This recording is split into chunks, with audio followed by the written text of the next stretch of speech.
Bonjour, alors une nouvelle vidéo.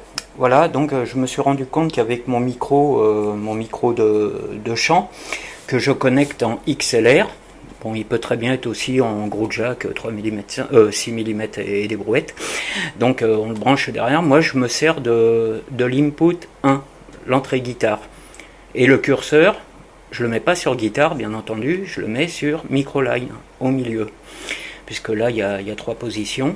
Et ce qui permet de pouvoir, sur cette entrée, là vous ne l'entendrez pas, moi j'ai branché le casque, donc j'ai le casque sur les oreilles, vous voyez, mon casque est là, il est sur ma tête, mon micro est branché, donc si j'active donc la piste, vous allez sur effet, là, le bouton, et là vous descendez jusqu'à algorithme, vous allez sur micro, vous naviguez avec votre...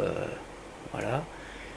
Tac, basse, micro, naviguer avec la molette, donc algorithme, vous allez sur micro, et ensuite, en dessous, vous descendez encore une fois, là, vous avez les patchs, ce qui vous permet de mettre de l'écho, enfin de la distorsion, vous chantez, tatati, et ça modifie votre voix, ou alors la guitare acoustique que par exemple vous avez branchée.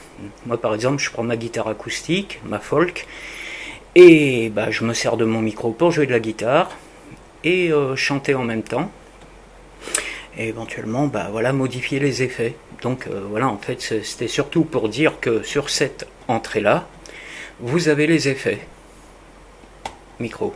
Si vous le branchez ici, vous n'aurez pas les effets pour pouvoir vous éclater. Voilà. Allez, salut!